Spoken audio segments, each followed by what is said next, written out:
Bonsoir à toutes et à tous. Merci d'être là ce soir. Merci d'être à cet événement, les rencontres nationales du pouvoir habitant. J'espère que vous avez pu profiter des discussions de la journée qui ont été particulièrement riches. Donc bravo à toutes et à tous et merci encore à celles et ceux qui sont venus à Nantes à cette occasion et celles et ceux qui sont venus aussi de pas très loin pour nous rejoindre dans cette belle salle. On est là donc pour un dernier temps autour des femmes, les femmes aux avant-postes du pouvoir habitant. Donc, je vous présente nos intervenantes. Je vais commencer donc par Ombline Dagicourt, qui est première adjointe à la maire de Poitiers. Et ensuite, on a Madia Hassan Laksiri, qui est militante à Malakoff dans l'association des IDL, qui est aussi présidente de ADT, c'est ça ? Oui, ADT 44, et qui a aussi été membre du programme Investi. Il y a Daniel Obono, donc, qui est député La France Insoumise, député sur les circonscriptions du 18e et du 19e arrondissement de Paris, et Javiera Quiroga Contreras, qui est vice-présidente de l'association franco-chilienne de Nantes, et qui est aussi une militante féministe. Alors pourquoi est-ce qu'on a voulu organiser... Ah oui, puis je peux me présenter, Margot Metcourt de Nantes en commun. Pourquoi est-ce qu'on a voulu organiser cette table ronde ce soir ? Alors d'abord parce que dans la plupart des mobilisations, notamment des grandes dernières mobilisations, que ce soit Nuit debout, les Gilets jaunes, mais aussi des mobilisations au sein des quartiers populaires, à chaque fois, il y a énormément de femmes qui sont à l'initiative de ces mouvements. Soit elles sont à l'initiative, soit elles tiennent des missions, des tâches qui sont absolument vitales pour nos mouvements, et pourtant, dans la plupart des cas, les femmes sont moins visibles que les hommes dans l'espace public, moins visibles dans les médias, moins visibles, elles prennent moins la parole que les autres. Et notre événement a suivi quelque peu cette tendance malgré des efforts. On a eu moins d'intervenantes femmes que d'intervenantes hommes.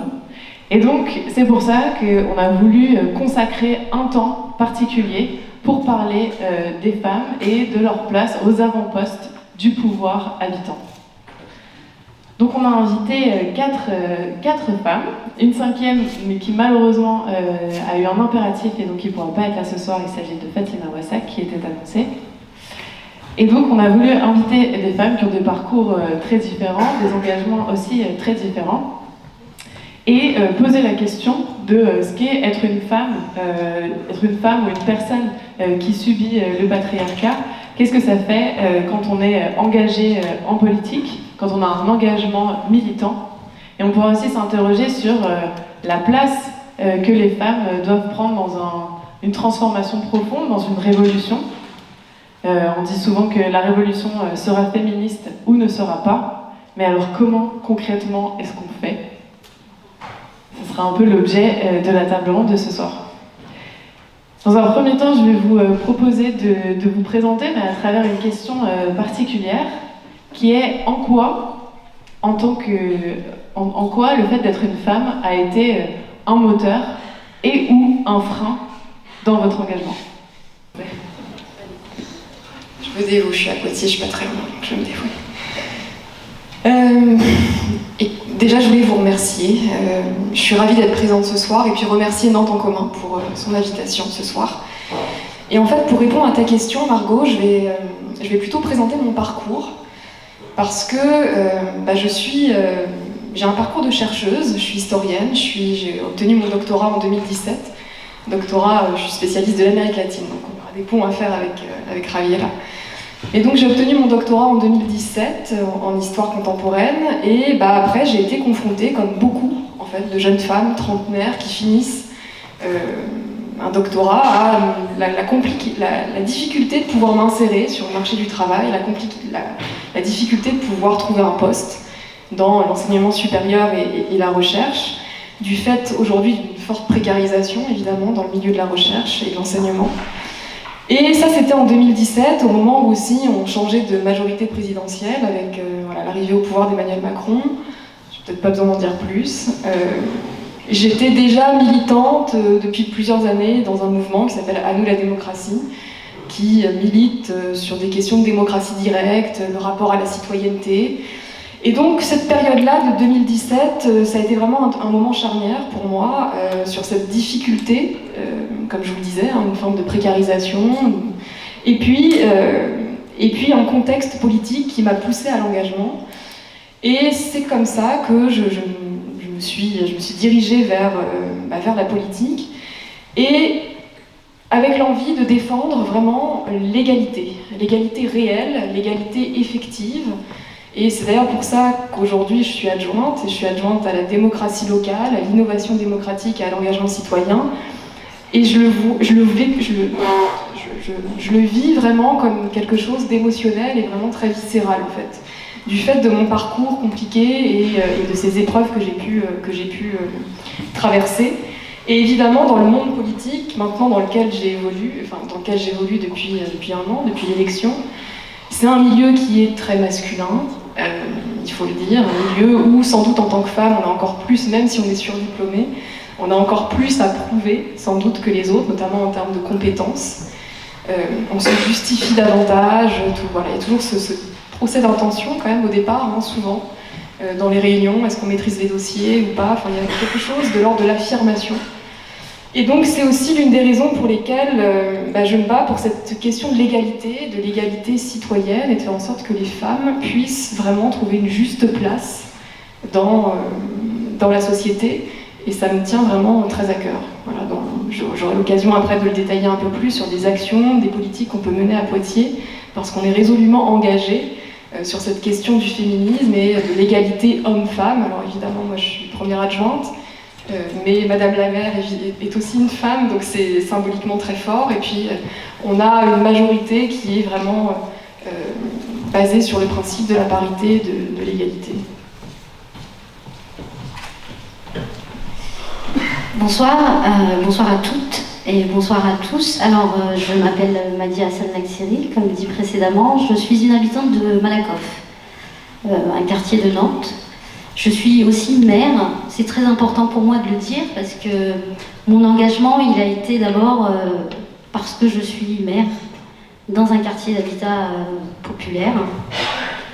Et qu'une donnée qui est relative à l'organisation sociale, c'est-à-dire on part du principe que ce sont les femmes qui, en plus de leur travail professionnel, s'occupent des enfants. C'est une de ces données qui fait qu'à un moment donné, je me suis intéressée à leur environnement de vie, à l'environnement de vie de mes enfants. Et je l'ai fait avec un élan qui était plutôt une colère, une émotion de mère, de voir leur environnement changer sans qu'ils soient vraiment concertés ou sans qu'on puisse nous donner la parole, suivre l'environnement et surtout l'avenir qu'on avait envie de construire pour eux. Et donc c'est surtout ça. Et puis on peut rajouter à ça aussi une autre donnée qui est souvent donnée aussi comme naturelle. Habiter dans un quartier populaire, c'est aussi dire que si vous habitez dans un quartier populaire, c'est votre faute, parce que vous êtes pauvre, et parce que vous ne savez pas vous prendre en charge. Donc à l'injonction qui est vous ne savez pas vous prendre en charge parce que vous habitez dans un quartier populaire, j'ai eu besoin d'agir, parce que j'étais en colère contre ça. Alors, je ne sais pas si ça a été un frein ou un moteur de mon engagement être une femme, mais je pense que c'est devenu politique progressivement d'être une femme dans un milieu militant d'abord, et ensuite en tant qu'élue, qui est majoritairement masculin, blanc, d'un certain âge. Alors j'ai commencé à militer beaucoup plus jeune, du coup, et même si ça n'a pas été le ressort principal c'était pas le ressort en fait initial de mon engagement. Moi j'ai commencé à militer dans le mouvement altermondialiste, les questions internationales, et la question en fait du féminisme, elle est devenue concrète en même temps que des débats et des réalités liées au fait que nos mouvements étaient incapables d'intégrer en leur sein une diversité sociologique, culturelle, économique, sociale et en termes de parcours. En bref, quand tout d'un coup des non-blancs sont arrivés dans l'espace politique dans lequel je militais et que d'une certaine manière on leur a fermé la porte au nez, et en fait moi ça m'a révélé à mon altérité politique, non pas que je ne savais pas que j'étais femme et noire, mais voilà, c'est un peu ce parcours-là où pour moi ça n'a pas été un frein, mais du coup c'est devenu un enjeu politique en fait, ces identités.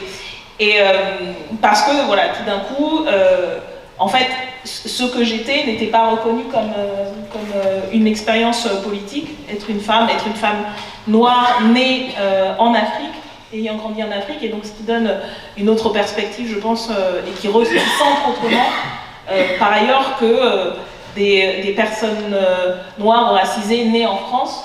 Je crois qu'on n'a pas exactement la même expérience.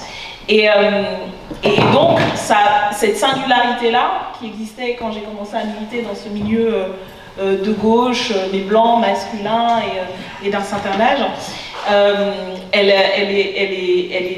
est devenue politique à ce moment-là, dans ces débats, dans ces confrontations, et ça a pu être, y compris très violent, parce que ça s'est aussi traduit par le fait que il y a très peu, en fait, dans le milieu militant politique, de personnes racisées, des femmes aussi, qui ne restent pas militantes parce que c'est trop violent.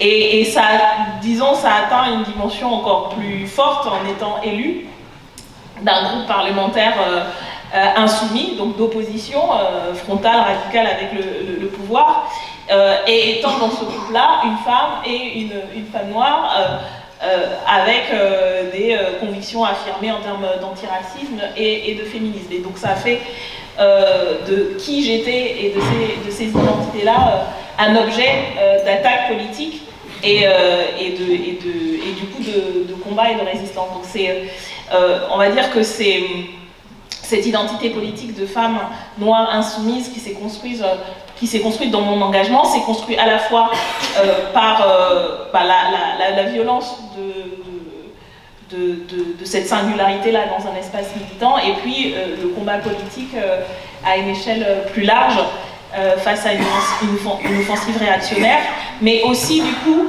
dans la découverte de la sororité et la découverte aussi d'un féminisme qui me ressemblait plus. Donc ça, il a fallu aussi aller le chercher au-delà de l'espace français, francophone même. Donc voilà, dans ce combat politique, en fait, que ces identités se sont forgées, et où du coup, je ne sais pas si ça a été un frein ou un moteur, mais c'est effectivement un axe de qui je suis politiquement. Pour moi, je vais parler d'abord en tant que chilienne. Je suis arrivée en 2008 en France. Et alors, je suis née en dictature, en 83. Et du coup, j'ai grandi pendant cette transition vers la démocratie. Et du coup, j'ai grandi pendant ces 30 ans. On a traîné une constitution imposée par Pinochet, et une constitution néolibérale, et que vous devez connaître déjà avec la situation chilienne depuis 2019.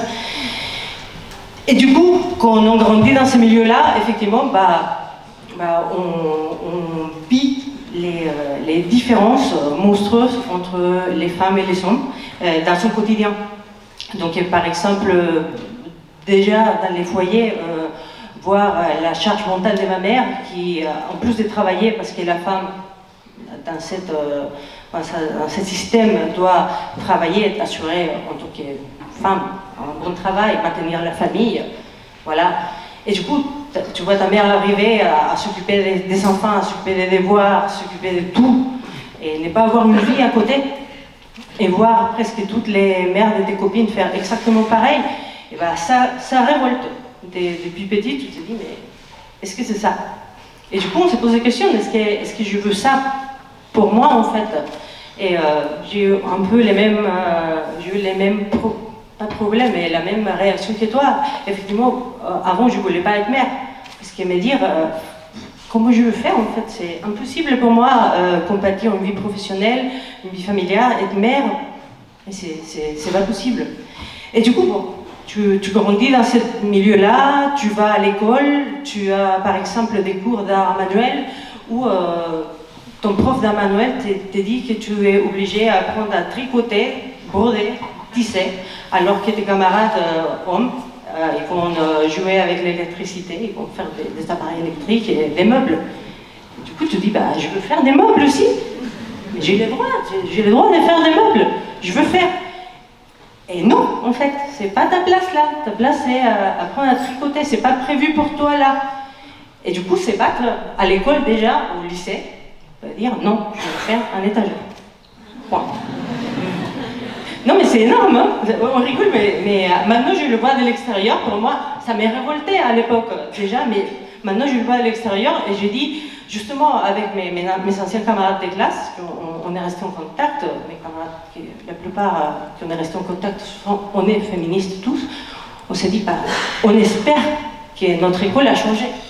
Parce que c'est très violent de voir se battre pour faire un étagère. Voilà. Et du coup, aussi dans l'espace public, et n'est pas à vous sentir avec les droits de se balader comme on veut. Par exemple, j'ai mis des jupes et des shorts en France. Avant au Chili, j'avais vraiment peur. Parce que mes copines se faisaient agresser dans la rue. On a innumérables fois qu'on s'est fait tripoter les seins, les fesses. Et c'est très, très, très violent. Donc, et du coup, effectivement, les femmes, années 90, effectivement, on n'avait pas... on ne se sentait pas en sécurité dans l'espace public. Beaucoup osaient s'habiller comme ça, mais bon, aussi assumer les conséquences de s'habiller comme ça, qui était qu'un mec pouvait te toucher les seins. Et bah, c'est ta faute, en fait. Et du coup, ta mère te disait, mais pourquoi tu sors habillée comme ça? Donc c'est extrêmement violent. Donc on grandit là. Et quand je suis arrivée en France, j'ai vu que, malgré qu'effectivement on est très loin, le combat est très pressant, c'est pour ça qu'on est là d'ailleurs, et j'ai vu que les choses sont différentes. Et que c'était possible compatir d'une manière ou autre. Effectivement, j'ai rejoint aussi notre première adjointe à la mairie de Poitiers. C'est très compliqué de compatir de tenir une maison, la vie professionnelle, la vie militante, mais c'est possible. Donc pour moi, je crois que c'est mon engagement féministe. L'effet d'être femme, ça a été plutôt un moteur pour m'engager dans ce combat. Parce qu'effectivement, c'est par rapport à la rage, par rapport à cette besoin de que les choses changent pour moi, pour mes camarades, pour mes copines au Chili, pour mes camarades chiliennes qui sont encore en lutte aujourd'hui, et aussi, quand je suis devenue mère, aussi pour mon fils, parce que je ne veux pas que mon fils soit un Chilien moyen ou un Français blanc, voilà, homme blanc qui va avoir des bénéfices, des privilèges juste parce que c'est un homme blanc. Voilà. On vous a aussi invité ce soir pour parler révolution. Ça me semble important. Et j'aimerais avoir votre avis sur, pour vous, quelle doit être la place, ou quelle place vous imaginez que les femmes devraient prendre dans la révolution.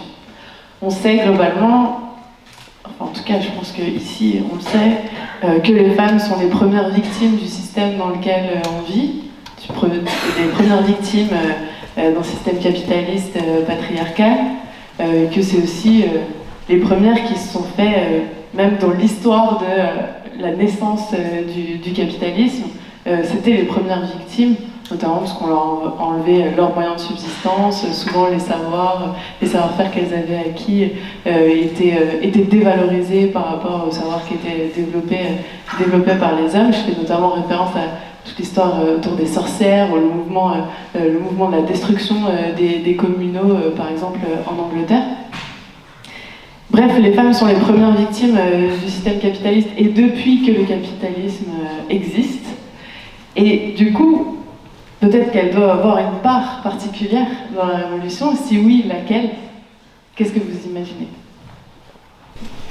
Ben, écoute, déjà, on est la moitié de l'humanité, voire un peu plus. Je ne sais pas où sont les chiffres, mais ma place, déjà, la mienne. Tu vois, moi, je l'ai prise, ma place, en allant là où on ne m'attendait pas. C'est-à-dire qu'à un moment donné, j'ai eu un besoin d'occuper l'espace public. Donc, je suis membre du collectif IDEL, et membre fondatrice du collectif IDEL. Et IDEL, c'est un collectif de femmes dans un quartier populaire, et on a décidé de travailler sur l'espace public, la réappropriation des espaces publics. À un moment donné, on avait une rénovation urbaine. Et donc, il y avait d'ailleurs plein de problématiques. Il faut savoir que dans un quartier populaire, vous êtes déjà cantonné souvent par catégorie. Et souvent, c'est des catégories familiales.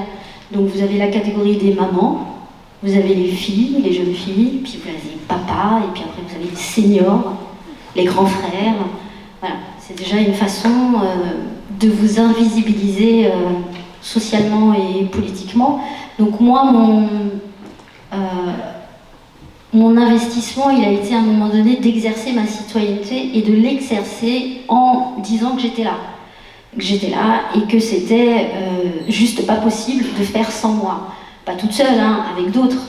Mais de dire, voilà, j'ai ma voix et je veux la porter. Et vous allez écouter ce que j'ai à vous dire. Et c'était un processus qu'on a mis en place avec plusieurs de mes camarades sur Malakoff, et c'était déjà une façon de ne pas rester à sa place. C'est ça, souvent les injonctions font qu'il faut que vous restiez à votre place. Alors, il faut rester à votre place parce que vous êtes une femme déjà, et puis il faut rester à votre place parce que vous y comprenez rien en tant qu'habitant d'un quartier populaire, vous comprenez la rénovation urbaine.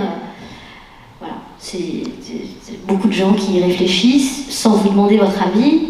Et voilà, c'est comme ça qu'à un moment donné, je me suis dit, j'ai besoin de porter ma parole sur l'espace public. Et l'espace public, ça a été une façon, justement, de porter ma voix sur l'espace public. Effectivement, quelle place et rôle des femmes, mais déjà la question, c'est de quelle révolution on parle, parce que, et je pense qu'il y a... Du coup, il y a différents niveaux et différents espaces. Déjà, se rappeler que les femmes ont joué un rôle dans les processus révolutionnaires souvent clés. Enfin, il y a certainement des plus grands historiens et historiennes qui confirmeront ou infirmeront, mais voilà, dans les processus révolutionnaires, il y a cette idée que c'est des processus de bascule où ce qui soutient la société craque, et en fait... souvent, ce qui soutient la société, c'est les femmes et le travail des femmes. Et donc, il y a aussi cette dimension stratégique, en fait, de la place des femmes voilà, dans l'histoire, et y compris dans les démonstrations de à quel point ça ne peut plus continuer comme avant, quand celles sur qui toute la société repose par le travail domestique, voilà, en fait disent il y en a marre, et vont en manifestation, etc., et mènent voilà, de la Révolution française à la Révolution russe. Donc déjà, c'est un fait, du coup, historique, et des processus d'émancipation que c'est souvent le signal. Et en fait, même sans remonter au siècle passé, je pense que quand on voit dans la période, par exemple, il y a encore quelques mois, quand le monde s'est littéralement arrêté de tourner, de fonctionner, en fait, celles et ceux aussi, mais celles qui ont permis que nous survivions tous et toutes, au moins en France, en Europe et dans un grand nombre de pays, ce sont d'abord celles qui tiennent à bout de bras le système de santé publique, qui sont pour beaucoup des femmes, et celles qui ont participé et permis que la distribution de nourriture se fasse, etc. Et donc, déjà, elles tiennent un rôle stratégique, économique, fondamental dans la classe de celles et ceux qui font fonctionner la société. Et donc, effectivement, quand la société est dans un point de bascule. La bascule, elle vient des femmes dans leur pouvoir économique et social.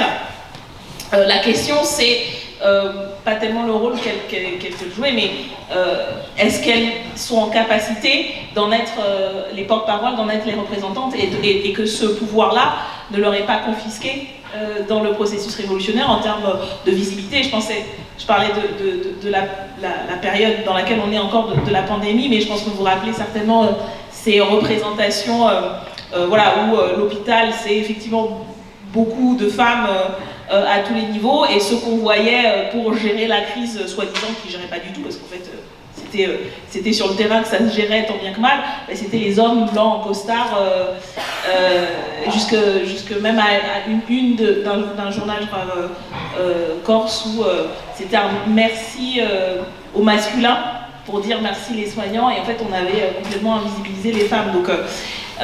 Donc voilà, la question c'est comment est-ce que dans ces processus révolutionnaires où elles jouent un rôle fondamental dans la bascule, les femmes gardent ce pouvoir et en fait le transforment en un véritable pouvoir émancipateur et pour elles-mêmes et pour le reste de la société, parce qu'on sait que c'est aussi à la conjonction de ces conditions-là d'oppression en tant que femme, en tant que personne racisée, etc., que les chaînes qui sont libérées en fait libèrent toute la société, parce qu'on remet en cause justement la hiérarchie de toutes les dominations. Et donc je pense que l'enjeu c'est comment dans ces processus-là on garde du pouvoir. Et pour en revenir rapidement à ce que tu disais, je crois que c'est un peu la même... moi ce que j'entends c'est le même sentiment en fait, de dire se réapproprier son identité sociale, et en faire une arme pour changer son monde, en tout cas son environnement immédiat.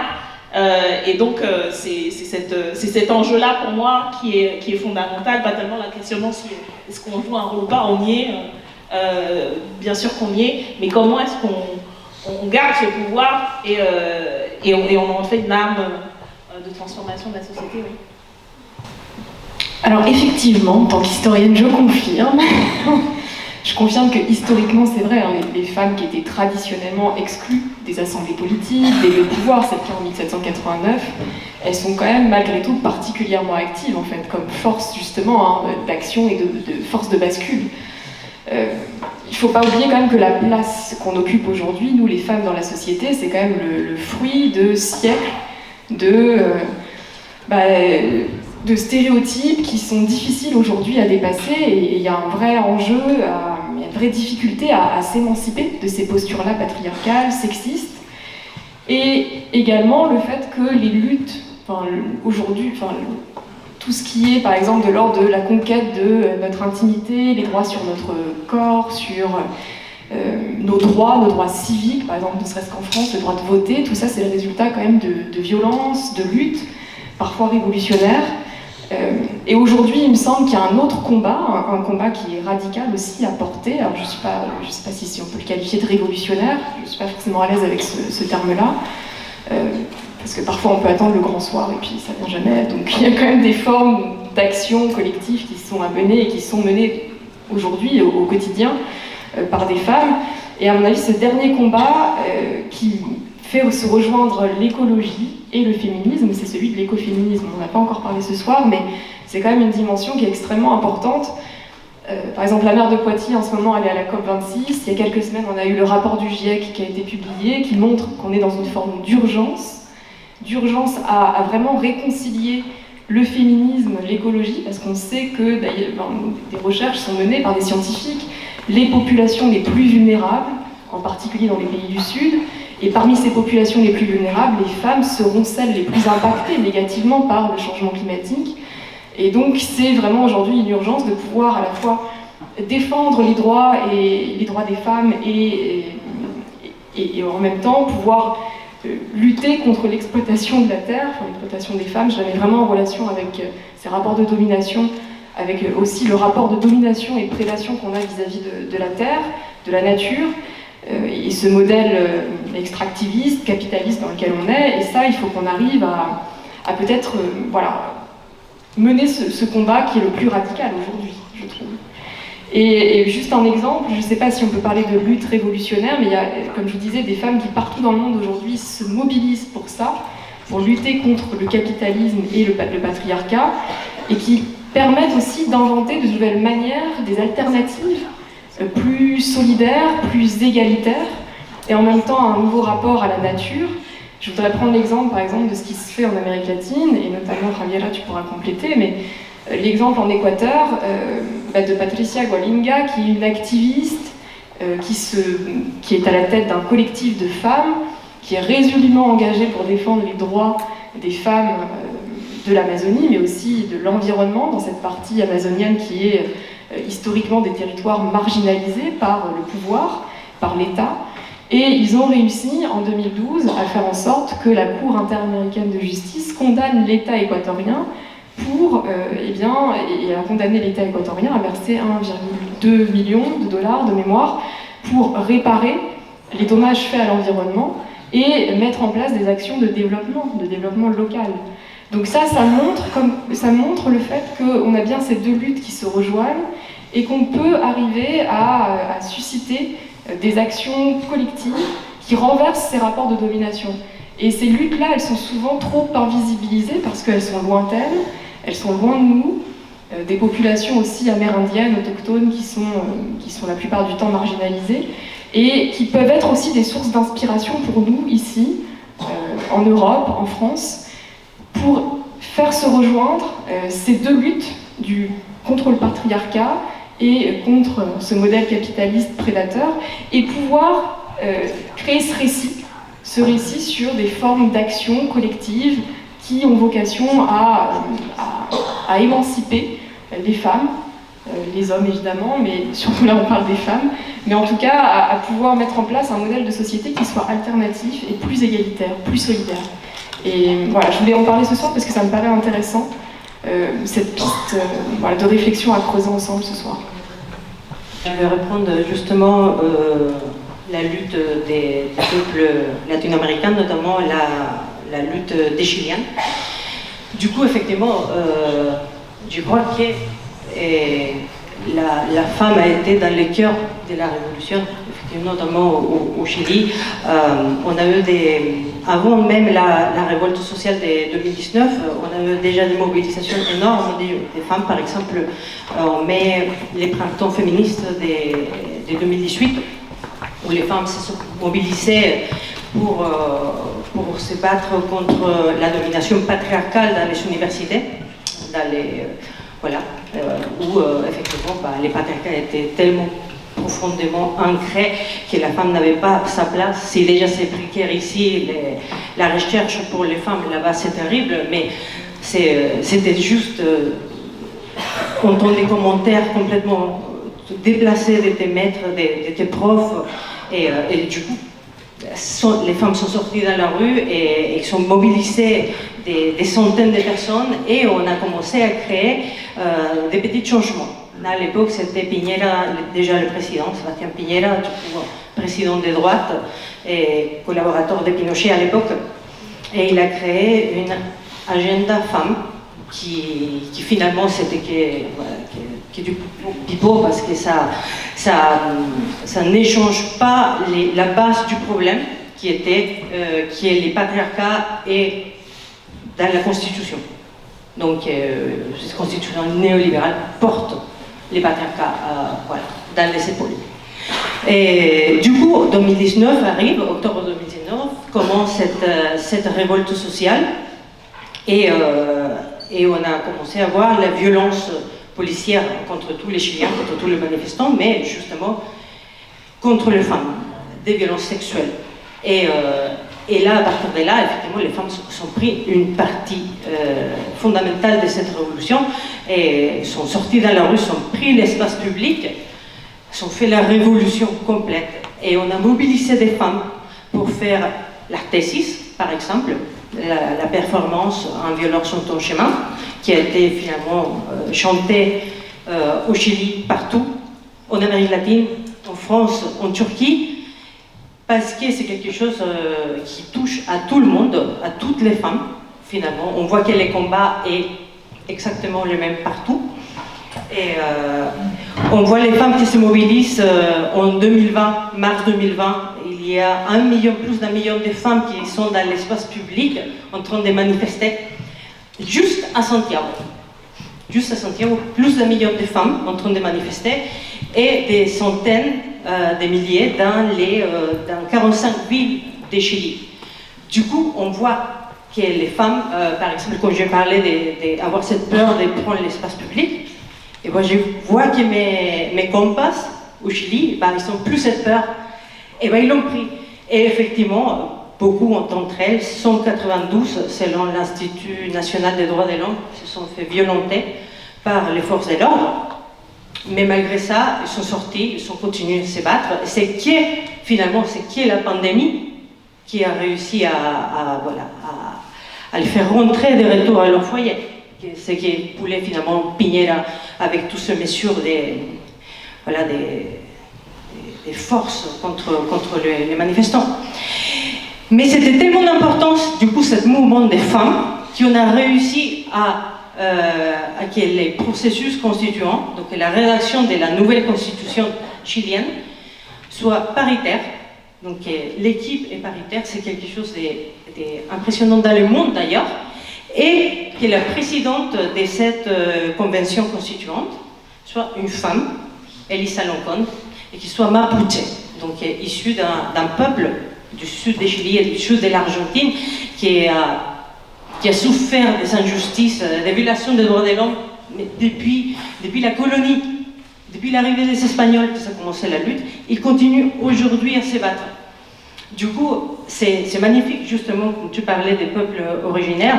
Je pense que pour tous les peuples originaires de l'Amérique latine, et pour les femmes qui pendant des années ont été mises à l'écart dans leur combat, alors qu'elles portent la communauté, elles portent les villages, elles portent la parole, et bien là on a une représentante femme mapuche qui rédige avec des camarades la nouvelle constitution. Je pense du coup que oui, les femmes ont une place particulière dans la révolution, et oui, la révolution sera féministe, ou ne peut pas être, parce qu'on ne peut plus continuer avec un système patriarcal. On n'est plus là.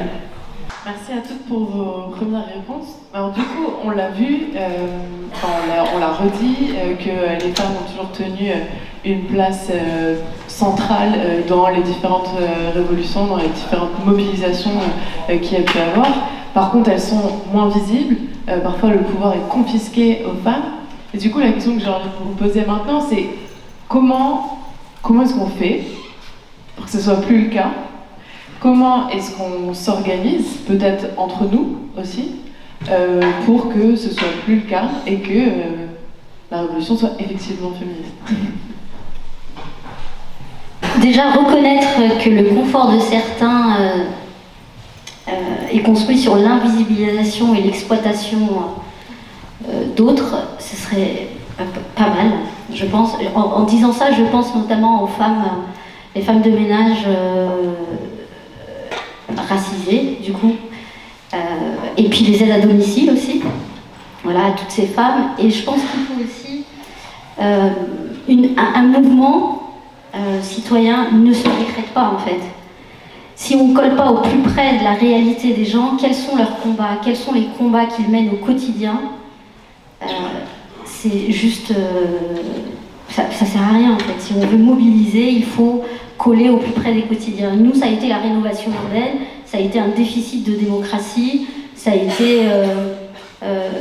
donner à voir une autre façon de faire les choses et à un moment donné créer un espace d'apprentissage. C'est-à-dire que pour exercer notre citoyenneté, on a créé nous-mêmes les conditions d'apprendre ce que c'était par exemple la politique de la ville, qui est très compliquée. Alors quand on dit politique de la ville, c'est pas la politique de toute la ville, hein. La politique de la ville, c'est la politique des quartiers populaires uniquement, hein. Politique de la ville et surtout la rénovation urbaine, avec l'Agence nationale de rénovation urbaine.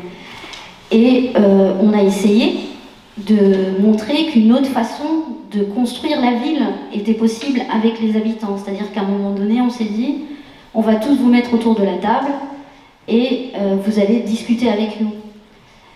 Accepter aussi, par exemple, de dire les réunions que vous faites en général à 9 h, eh ben, vous ne les ferez pas à 9 h, vous les ferez à 18 h, parce qu'on ne part pas du principe que, parce qu'on habite dans un quartier populaire, on ne travaille pas et qu'on est disponible à 9 h. Donc vous allez faire les réunions à 18h30. Voilà. Si vous voulez, ce que j'ai envie de vous dire, c'est que l'organisation sociale qu'on a actuellement fait que certains ne peuvent pas s'exprimer.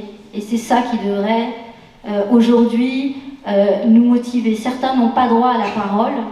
Et donc c'est comment on fait collectivement pour déjà reconnaître ça, pour se dire, certains n'ont pas droit à la parole, est-ce que pour mon confort, je suis prêt à fermer les yeux en fait? Je suis prêt à fermer les yeux et à passer. Les luttes antiracistes aussi. Je veux dire, le collectif Adama, quand vous êtes un militant de quartier populaire, quand on voit le traitement auquel vous avez droit, c'est-à-dire que d'abord on va commencer par vous stigmatiser, ou alors on va commencer à chercher dans votre passé ce que vous avez fait, on va essayer de vous traîner devant les tribunaux. Ça ne pousse pas les gens à participer à la vie politique et sociale. Donc partir déjà du quotidien des personnes, rejoindre des luttes. Une lutte, ça doit être soutenu. Ça doit pas être... voilà, les gens doivent se mobiliser. Une fois qu'ils se mobilisent, vous les soutenez. Et voilà. Oui, j'étais rejointe sur ça, effectivement. C'est qu'on trouve des plus dans l'engagement, effectivement, cette difficulté justement à s'engager, à trouver les temps. On est dans un système qui est tellement ancré, les patriarcats, qu'effectivement la charge mentale tombe surtout sur les femmes. Même si on ne veut pas, moi j'ai grandi dans les systèmes néolibéraux de Pinochet, et malgré ça, des fois je me retrouve à répéter le modèle de ma mère et des mères de mes camarades. Du coup, effectivement, donner les moyens d'abord pour que tous et toutes puissent s'engager selon ses capacités dans les combats. Et par exemple, tellement simple, c'est génial, il y a un système de garderie, parce que j'avais personne pour garder mon fils. Donc comment je peux mener un combat, comment je peux être là si il faut que je trouve une nounou, il faut que je prépare à manger avant qu'il parte. Donc on parle de quelque chose de très basique, mais tellement nécessaire, que c'est presque fou, en fait. De l'autre côté, je pense qu'il faut respecter les combats de chacun, les vécus de chacun et les capacités de chacun, les études de chacun. Et des fois, on se sent très démotivé justement parce qu'on n'a pas des parcours de malades et on a tellement peur de prendre la parole qu'on a quelqu'un qui a fait Sciences Po ou qui a fait des super études et qui parle super bien. Et bon, on n'est pas là. Et comment on peut respecter ça en sachant que, par exemple, au Chili, beaucoup de femmes à peine sont finies le lycée. Donc, mais par contre, on trouve des femmes tellement magnifiques dans les bidonvilles, dans les populations, des femmes qui, justement, pendant la pandémie, ils ont pris l'organisation des casseroles communes pour pouvoir nourrir toute une population en bidonville, toute une cité. Okay. Ces femmes-là qui à peine sont finies l'école, sont en train de faire une lutte quotidienne. Il faut les respecter, il faut aller les chercher, il faut demander à elles aussi qu'est-ce qu'elles pensent de ces combats. C'est pas, effectivement, moi j'ai fait des études universitaires, j'ai eu beaucoup de choses, mais effectivement, peut-être mon vécu c'est pas assez. C'est à ces femmes-là qu'il faut aller chercher, à aller donner les moyens pour qu'elles puissent s'exprimer et nous donner aussi leur avis, nous donner leur vécu, nous donner des idées. Parce qu'ils sont dans les... Où au Chili on dit donde las papas queman, où les pommes de terre brûlent. Ils sont là en train de travailler. Du coup, il faut essayer de donner la parole à ces personnes-là. Je voulais rebondir sur ta dernière phrase parce que tu disais, et je vous rejoins complètement, hein, comment est-ce qu'on va chercher les publics qui sont empêchés, les femmes en particulier, hein, qui ne peuvent pas aujourd'hui exercer leur citoyenneté, on n'est pas tous égaux par rapport à ça. Mais encore faut-il se sentir légitime pour pouvoir oser prendre la parole et participer et exercer sa citoyenneté, dans le sens où citoyenneté, c'est prendre part aux décisions qui concernent sa vie, son quartier, sa ville, qui a un impact en fait sur soi, sur son destin. Et il y a un levier quand même qui est hyper important, dont on n'a pas encore parlé, c'est l'éducation. Et à mon avis, là, il y a quelque chose aussi à voir sur l'éducation aujourd'hui qu'on transmet, enfin qu'on donne aux enfants, et aux filles et aux garçons, aux petits garçons en particulier. L'éducation, c'est vraiment un levier majeur, à mon sens, pour engager cette transformation culturelle, cette transformation des imaginaires, des représentations, et in fine que ça se retrouve dans la démocratie que nous avons aujourd'hui.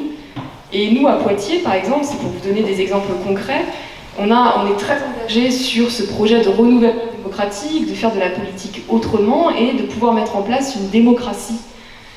Je le dis un peu polémiquement, mais de manière polémique, mais de vraiment mettre en place une démocratie participative. J'entends par là authentiquement participative, c'est-à-dire qui redonne une place à chacune et à chacun. Et faire en sorte qu'on ne soit pas uniquement sur cette démocratie représentative dans laquelle on est, qui est héritée du 19e siècle, et uniquement de la délégation en fait, aux élus. Et ça passe par plusieurs actions, et notamment au niveau local. Nous, on expérimente beaucoup. Il y a un vrai devoir, je pense, aujourd'hui d'expérimenter, vu la défiance et la perte de sens que beaucoup de nos concitoyens et concitoyennes ont en la politique. Et par exemple, on disait tout à l'heure, il faut donner une place, et nous, on expérimente, par exemple, à travers des conventions citoyennes, une assemblée citoyenne qu'on est en train de mettre en place à Poitiers. Systématiquement, il y a la question d'utiliser par exemple des méthodes comme le tirage au sort. La parité, c'est une évidence. Mais encore faut-il, une fois qu'on a laissé de la place dans la politique et qu'on a ouvert nos lieux de décision, qu'on peut vraiment faire en sorte que chacun et chacune puisse, en créant les conditions, vivre une expérience politique et donc exercer sa citoyenneté pleinement, ça ne suffit pas de laisser la place. Il faut qu'on puisse permettre que chacun occupe cette place de manière légitime, se sente légitime. Et ce que je veux dire par là, c'est que souvent, on peut créer des outils formidables, on fait des conventions, on fait du tirage au sort, on fait plein de choses au niveau local, et c'est bien. Mais c'est pas suffisant si on n'accompagne pas les personnes, s'il n'y a pas ce travail de formation, de formation, d'accompagnement par exemple à la prise de parole, vraiment au plus près des personnes qui n'ont pas forcément les codes et qui ne vont pas se sentir légitimes en fait. Et comment est-ce que l'on passe progressivement de la logique d'empowerment, c'est-à-dire de capacitation collective, de renforcement des capacités d'action et donc du pouvoir d'agir, pour progressivement aller vers le pouvoir en fait. Comment est-ce qu'on passe de la puissance, de la capacitation à la vraie question qui est celle de comment est-ce qu'on partage aujourd'hui le pouvoir, effectivement, et de manière égalitaire entre les hommes et les femmes, et plus généralement entre tous les citoyens. Et c'est cette question-là qui nous anime à Poitiers, c'est vraiment le sens de ma délégation sur la démocratie locale, la participation citoyenne, comment est-ce qu'on soutient des collectifs d'habitants, d'habitantes, notamment qui œuvrent en matière de féminisme, mais aussi, et d'écologie toujours, les deux sont souvent liés, mais aussi comment est-ce qu'on arrive à recréer une démocratie locale qui s'inscrive dans le partage des savoirs, des responsabilités et aussi des pouvoirs. Et ça me tient vraiment à cœur, parce que c'est comme ça aussi qu'on pourra arriver à faire en sorte que chacun et chacune se sente légitime pour eux. Voilà, c'est vraiment une condition, je trouve qu'aujourd'hui, là, on est quand même dans un contexte, à 6 mois des élections présidentielles, dans un contexte quand même assez délétère. Et nous, au niveau local, on est quand même les collectivités en première ligne face à ces questions, et on rencontre beaucoup de citoyennes, de citoyens qui n'ont plus de sens, en fait, dans la politique. Donc comment est-ce qu'on recrée de la confiance? Mais pour ça, ça suppose que chacun et chacune se sente légitime à prendre sa part et qu'on lui laisse une place. D'accord avec ce qui a été dit sur créer en fait les conditions matérielles qui rendent possible l'implication, et ça va d'avoir une crèche collective jusqu'à mettre en place des règles de distribution de la parole qui permettent qu'on s'oblige aussi dans nos propres espaces en fait, parce qu'on a la prétention ou l'impensé que ça va de soi parce qu'on est féministe, on dit qu'on l'est, on a appris toute l'histoire, mais en fait on est aussi dans des espaces qui reproduisent de la domination avec des positions de privilège et des positions de pouvoir très genrées, très racisées, etc.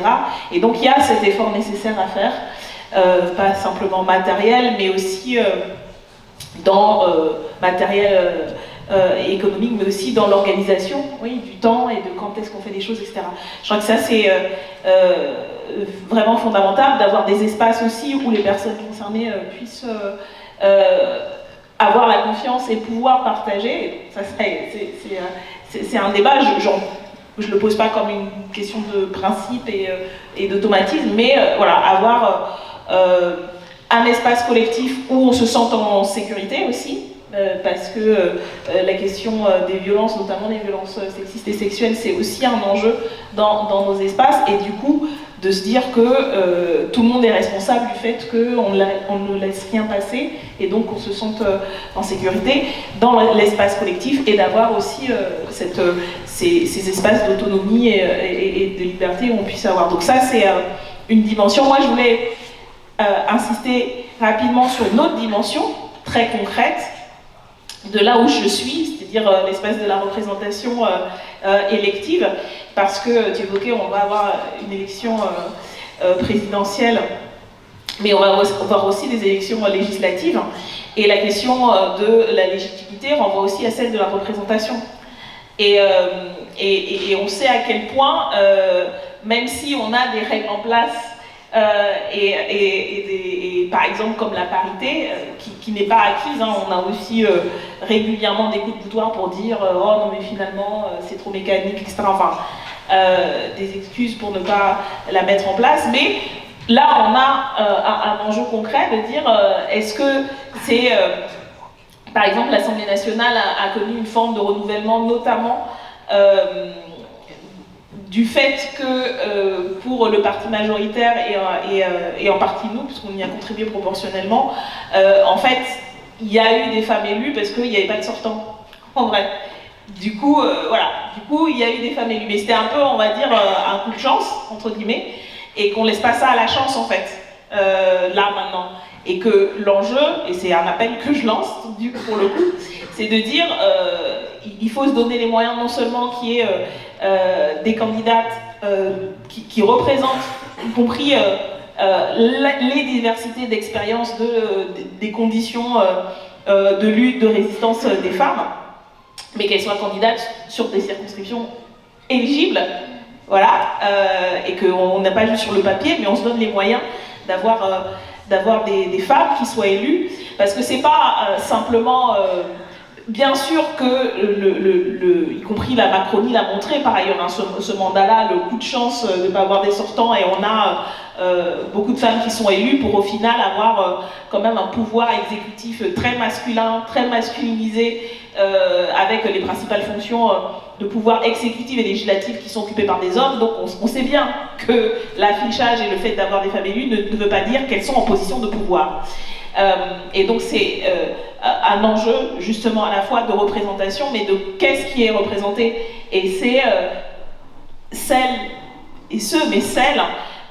qui représentent des luttes, des combats féministes justement, voilà, qui ne se contenteront pas simplement de l'affichage.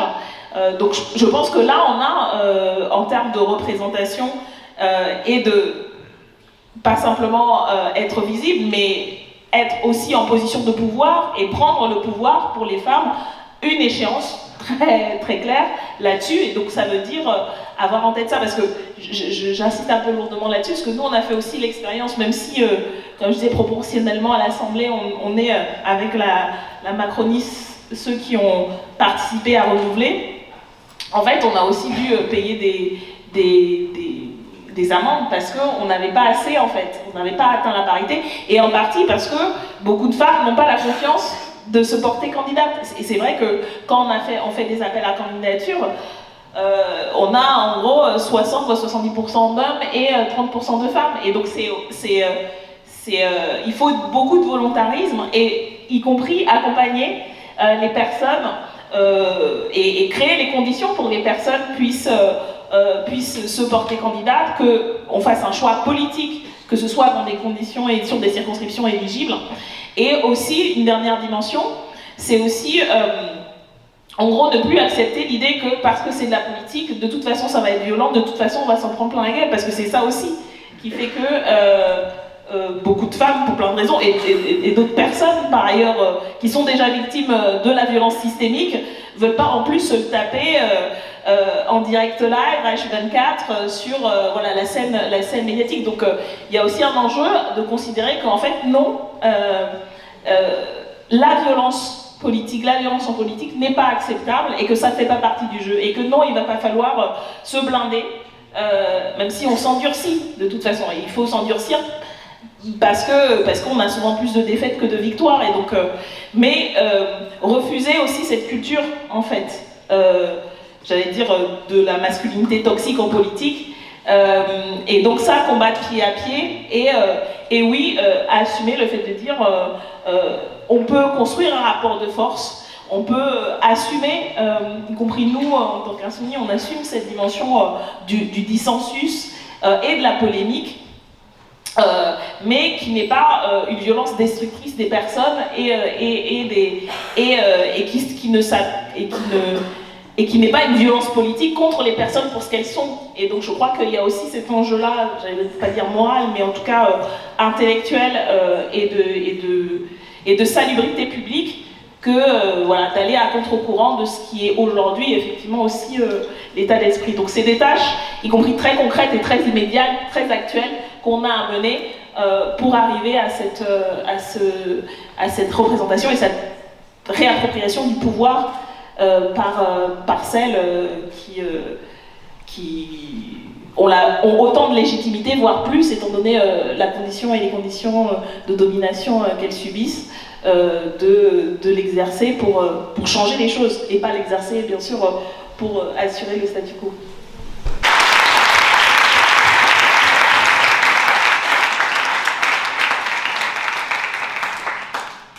On a déjà abordé un peu la dernière question sur cette question de comment est-ce que concrètement on fait pour féminiser la politique. Il y a plusieurs pistes que vous avez mentionnées. Déjà, le fait de partir aussi d'expériences vécues et très concrètes, ça permet en réalité une féminisation de la politique, puisque souvent c'est le biais par lequel les femmes choisissent d'aborder un certain nombre de sujets. Vous avez aussi parlé de soulager les conditions matérielles à travers des garderies ou d'autres choses. J'ai entendu parler de sororité au tout début, mais aussi de réunions en non-mixité choisies. Ça n'a pas tout à fait été évoqué en ces termes, mais c'était à peu près ça qui était, c'était à peu près ça qui était mentionné. Il y a toutes ces questions-là. La question de la sororité aussi, c'est quelque chose qui ne se décrète pas en réalité, mais qui se construit. Et comment est-ce qu'on fait en sorte que les femmes se sentent effectivement légitimes, soit à prendre la parole dans l'espace public, ou à dire oui, je vais porter candidate à une élection telle que les législatives. Est-ce que vous voyez... et là j'ai l'impression que c'est un mouvement aussi de fond, parce que quand on arrive 3 mois avant l'élection, en fait il est trop tard quasiment. Et comment est-ce que j'aimerais bien aussi vous poser la question de ce que vous avez mis en place peut-être aussi dans vos mouvements, ou ce que vous avez pu voir dans d'autres mouvements qui permettaient effectivement de concrétiser cette sororité, soit le fait, dans quel cadre est-ce que des femmes se sentent peut-être plus légitimes, les femmes ou d'autres personnes qui subissent le patriarcat, qui se sentent légitimes aussi à s'engager en politique, pas forcément dans le monde politique, là, parce qu'on parle de ça, mais il n'y a pas forcément que ça, c'est la politique au sens large dont je parle. Et puis après, je vous propose d'ouvrir les questions à la salle. Juste rapidement, parce qu'il y a 2 niveaux dans la question. Moi, je voulais insister sur le fait que, d'abord, c'est pas une question qui concerne que les femmes, ce sont les personnes concernées. Mais, y compris ce que je disais tout à l'heure, ça concerne en fait l'ensemble de nos mouvements, de nos cadres, et donc notamment ceux qui sont en position de domination et qui doivent accepter de laisser les places aussi. Donc il y a cet enjeu-là, d'une part. Et puis, je pense que, enfin, ça peut être bête, mais de dire, en fait, il faut aussi pouvoir gagner des victoires, en tout cas mener les batailles aux côtés de celles et ceux qui se battent. Et je dis ça parce que, par exemple, tu évoquais la question des femmes de ménage et des personnels qui se battent en ce moment. En ce moment, je crois que c'est quand même un secteur, notamment le médico-social, qui est le plus actif dans plein de luttes.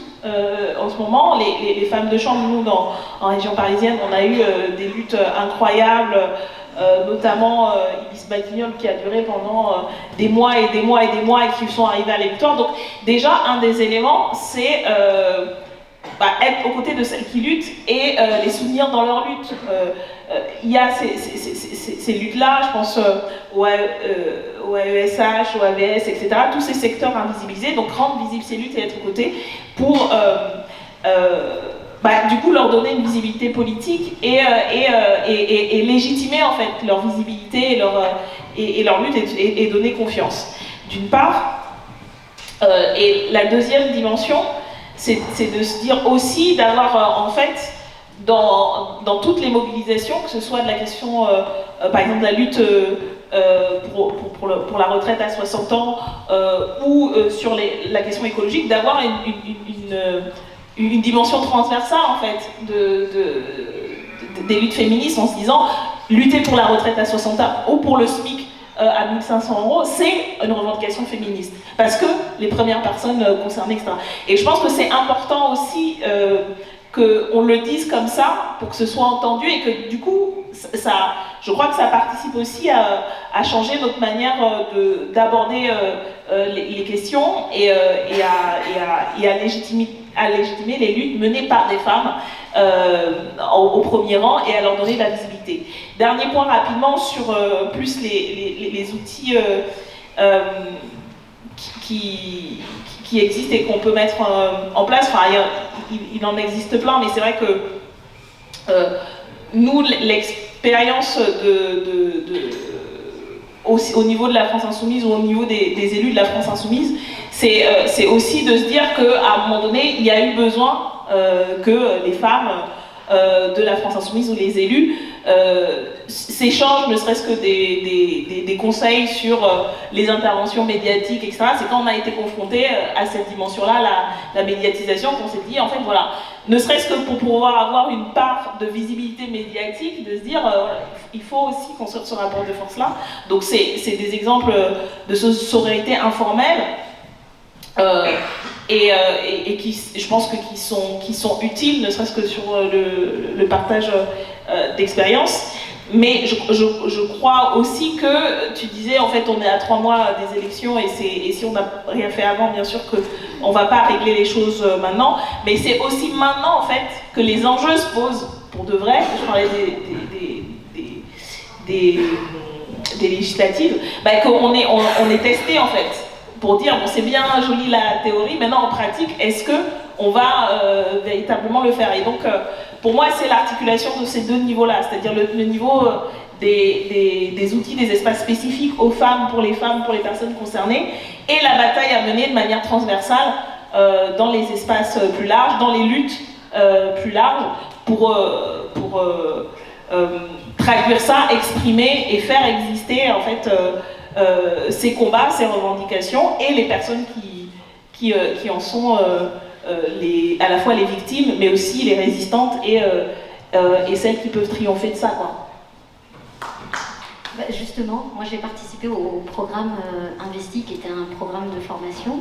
On a essayé entre femmes de faire un cercle pour justement s'auto-former, en fait, partager des expériences. Alors il y a eu des femmes qui ont exercé des postes, d'autres qui n'ont pas forcément exercé mais qui avaient une expérience de collaboratrice.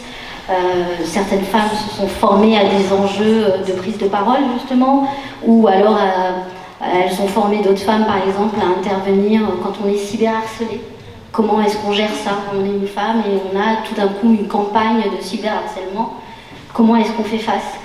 Et c'est là où c'est important, ces espaces, justement, ces espaces de partage entre femmes qui partagent les mêmes enjeux ou alors les mêmes réflexions, où on se dit, bah tiens, toi t'as vécu la même chose, t'as vécu ça, comment t'as fait pour gérer? Et donc, je suis d'accord avec toi quand tu dis, même soutenir les femmes, ne serait-ce qu'être sensible aux autres, en fait, se dire à un moment donné, comment je fais, faire commun, c'est aussi ça. C'est de se dire, je me mets à la place de l'autre, j'essaye de comprendre, ou alors je vais chercher l'information, ou alors je mets dans un pot commun, je donne. Moi j'avais fait un atelier, enfin ça a été 5 week-ends quand même, où tout ce qui a été fait, c'était une formation qui a été faite que par des femmes pour des femmes, quoi.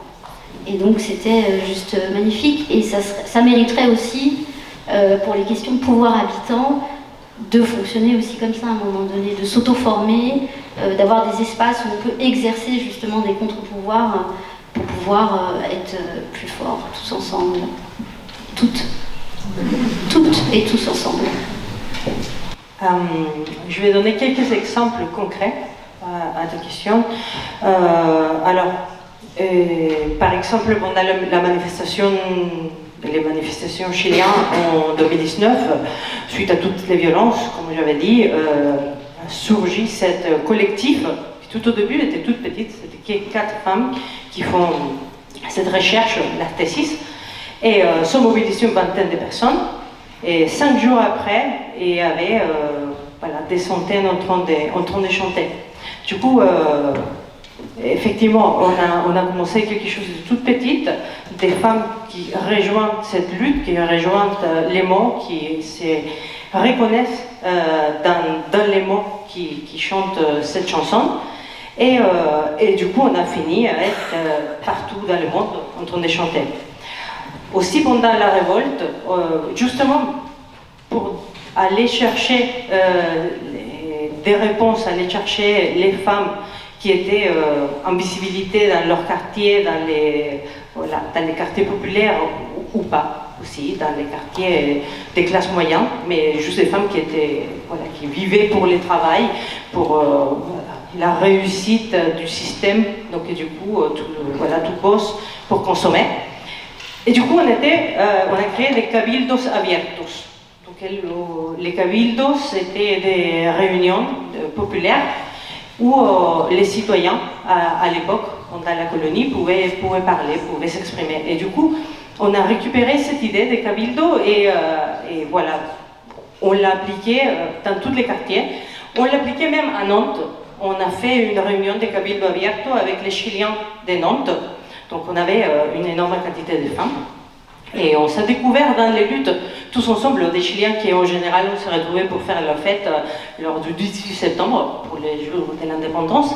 Et ben non, on s'est retrouvés dans les luttes, et on s'est retrouvés aussi avec plusieurs compas, plusieurs femmes, qui on reste encore ensemble, et on lutte encore ensemble, on essaie de donner visibilité à la lutte chilienne, actuellement, aujourd'hui. C'est pour ça aussi que je suis là aujourd'hui, parce que j'ai 3-4 compas derrière moi qui me soutiennent et qui font la même chose que moi. Et aussi pendant la révolte, il y a quelque chose de très joli qui s'est passé. Il y a eu une manifestation textile. Du coup, c'est une femme chilienne qui habite à Barcelona, qui a mobilisé des collectifs partout dans le monde et pour broder ensemble. Donc il y a quelque chose qui est très féminin, qui est justement, que j'ai dit au lycée, c'était obligatoire. Elle a retourné ça, elle a dit, on va broder ensemble et on va dénoncer avec la broderie. On va dénoncer les patriarcats, on va dénoncer les violences policières, on va dénoncer cet état patriarcal. Et on s'est retrouvés, c'était un samedi 7 décembre, je me souviens. On a brodé aussi à Nantes, dans les marches de la place Granin. Et on s'est retrouvés partout dans le monde à broder ensemble des choses. Et du coup, il y a eu un documentaire qui a été créé pour montrer ça. C'est quelque chose de magnifique. Et la plupart des femmes, des personnes qui étaient abordées, c'était des femmes. On a quelques garçons français qui nous ont rejoints. Je me souviens, c'était très joli à voir. Ils ont donné quelques points, ils étaient là pour nous soutenir. Mais on était effectivement presque que des femmes partout dans le monde en train de broder. Et ça crée quelque chose de très joli. C'est très émouvant. Et on a senti qu'on avait le droit d'être là. Parce qu'on faisait quelque chose qui c'est habituel pour nous, c'est normal pour nous, mais on avait ce moment, du coup, en train de broder, qu'on pouvait parler, qu'on pouvait échanger, qu'on pouvait discuter de la situation chilienne, et qui a créé des choses magnifiques, effectivement, partout dans le monde. Et pour finir, deux petits exemples. Tu parlais de cet engagement politique, et forcément pas dans la politique, sinon aussi un engagement, des dénonciations par exemple. Et il y a 3 semaines, j'ai eu la superbe chance d'être invitée à avoir une pièce de théâtre à Vitry-sur-Seine. C'était une pièce de théâtre chilien, ça s'appelle Tregua, et État-nation ou le spectre de la trahison. C'était mis en scène par la compagnie Kimu Théâtre. Et du coup, dans cette pièce, il parle justement d'une femme, Macarena Valdés, qui a été assassinée. Elle a été suicidée. On dit une femme qui a été suicidée parce qu'on l'a retrouvée pendue chez elle avec son fils d'1 an et quelques à ses pieds. Et on a découvert, après la lutte de sa famille, de sa communauté, parce que les Mapuches habitent en communauté, et qui sont financés un médecin à part, parce qu'il y avait les médecins légistes de la région qui travaillent directement, bien sûr, avec l'État oppresseur, avec les industries forestières qui sont en contre des Mapuches et qui sont de l'argent aussi. Et du coup, ils sont financés, sont récoltés l'argent pour payer un médecin qui soit neutre. Et le médecin a justement prouvé que cette femme qui a été assassinée. Du coup, Tregua a monté cette pièce au Chili et elle a été invitée à jouer ici dans un festival à Lyon, et sans interdit. Et là, ils sont encore en train de tourner en France.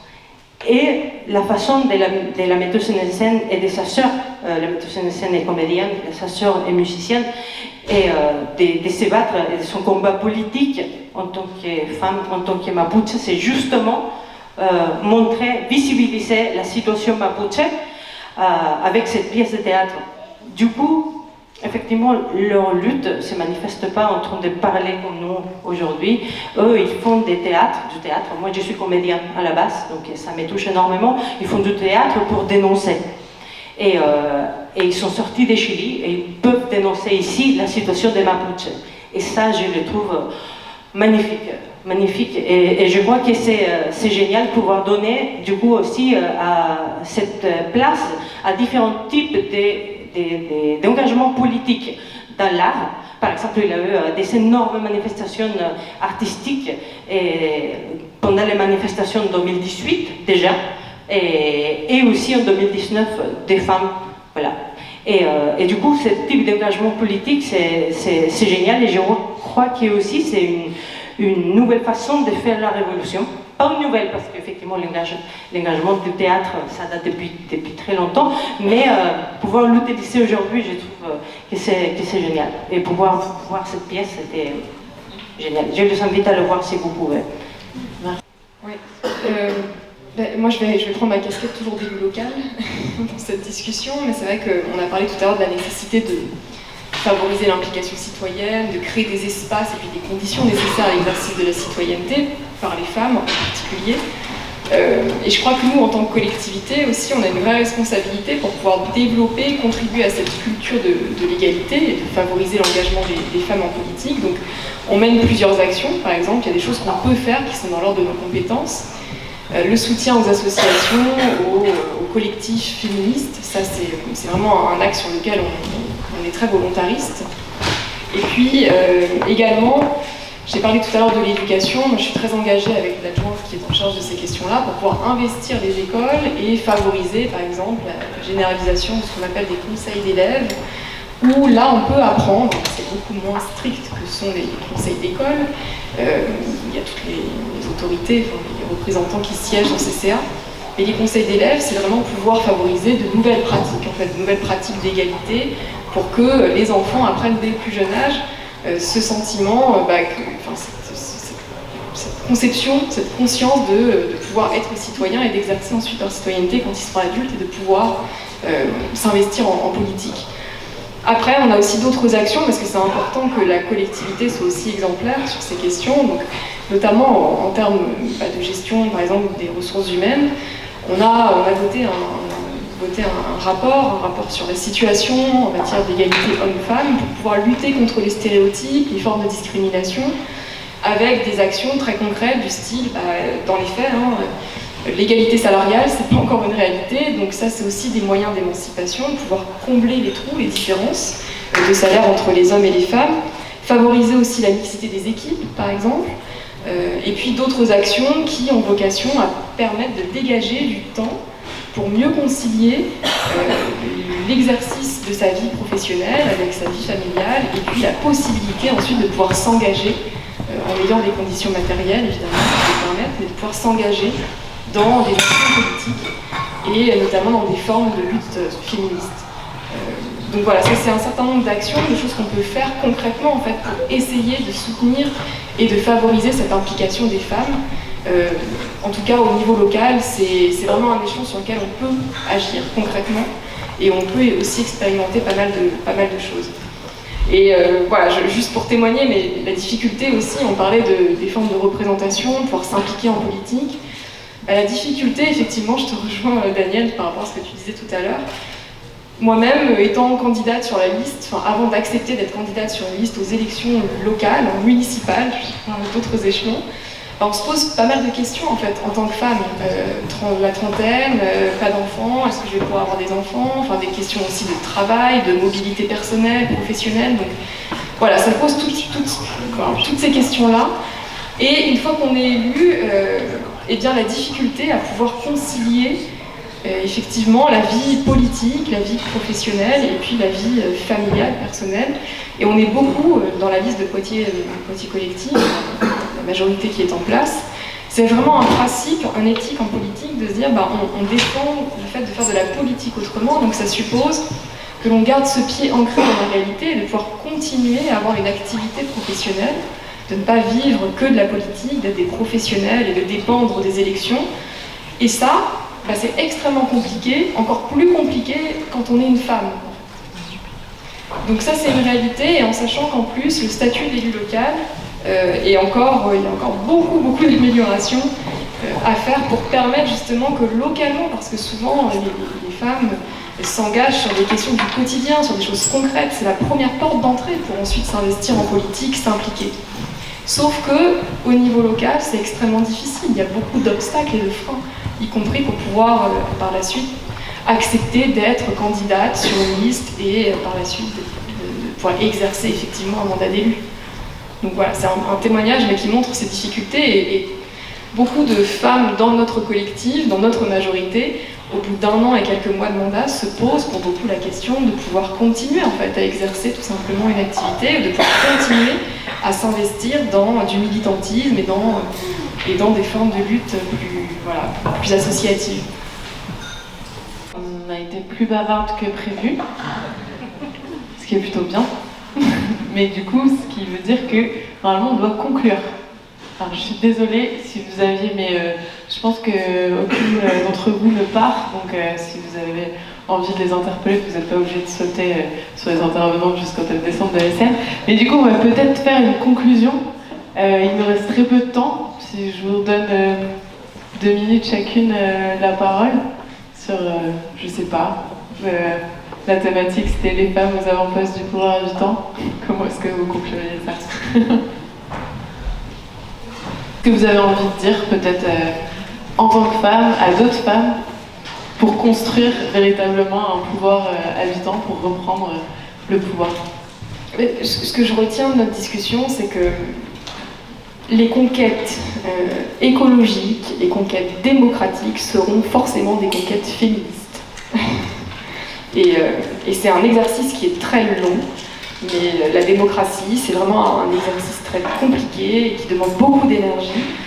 Mais aujourd'hui, il faut qu'on prenne des risques, il faut qu'on innove, il faut qu'on change chacun nos postures. En tout cas, je parle en tant qu'élu, pour pouvoir être dans une posture plus de facilitation et d'accompagner toutes ces actions collectives qui peuvent se produire sur nos territoires, et des actions collectives qui favoriseront justement l'émancipation et le pouvoir d'agir des habitants, parce qu'on a plus que jamais besoin aujourd'hui, vu les enjeux sociétaux, en termes d'inégalité sociale, mais aussi les enjeux climatiques. On a plus que jamais besoin de l'implication de tous, et en particulier de toutes. Donc, on parle souvent d'urgence écologique, mais j'ai envie de dire qu'il y a aussi un état d'urgence égalitaire.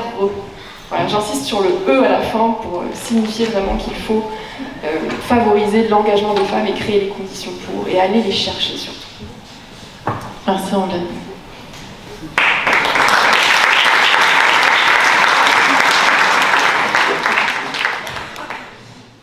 Alors moi je finirai en vous disant que à vous voir aussi nombreux et à avoir partagé cet espace de parole avec ces trois femmes, il y a de l'espoir et qu'on va y arriver tous ensemble. Voilà. Merci.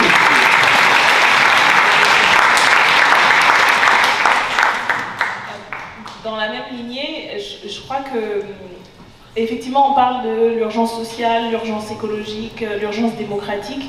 La question de l'égalité pour moi c'est pas juste un tiret en fait, c'est vraiment véritablement stratégique à plusieurs niveaux.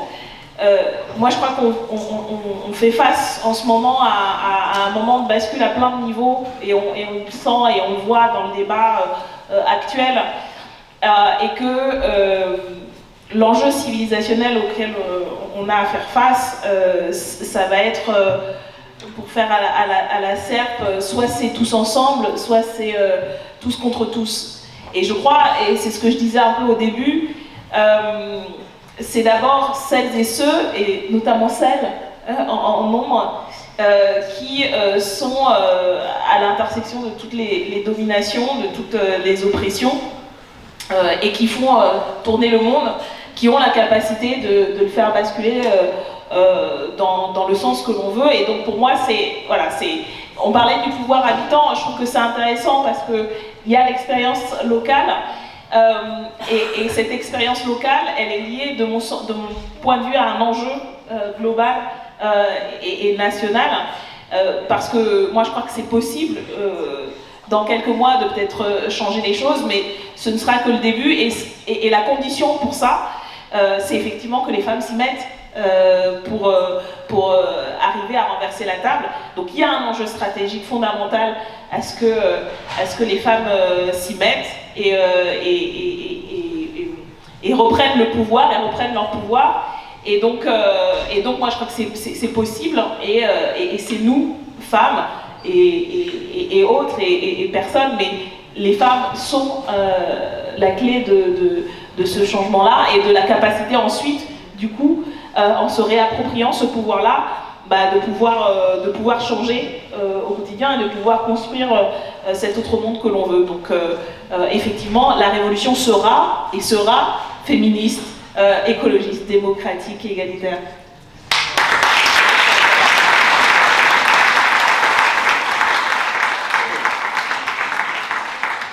Et moi, pour finir, je rejoins sûrement, et je vais finir avec une phrase qu'utilise la coordinadora feminista del 8 de marzo, la coordination féministe du 8 mars. Et elle finit un de ses reportages en train de dire tejiendo redes.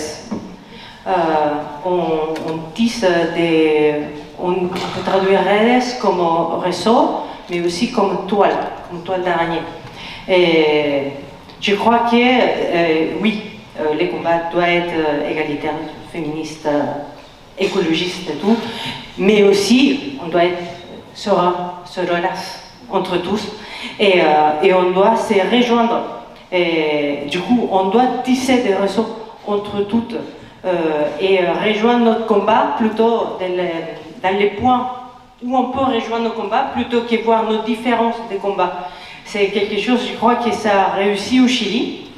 Il y a plusieurs collectifs qui étaient totalement, pas totalement différents, mais étaient différents, mais les combats sont les mêmes. Donc finalement, la sororité va plus loin que notre besoin politique, et on se bat tous ensemble.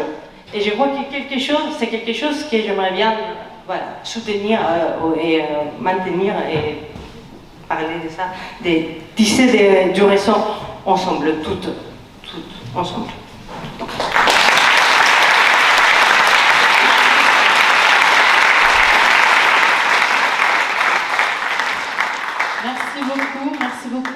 les quatre. Merci à vous qui avez écouté. J'espère que ça vous a autant inspiré que moi ça m'a inspiré d'écouter tous ces récits aussi et ces témoignages et qui permettent aussi d'ouvrir des perspectives pour construire un pouvoir habitant. Merci à vous. On peut encore s'applaudir et les applaudir. Merci.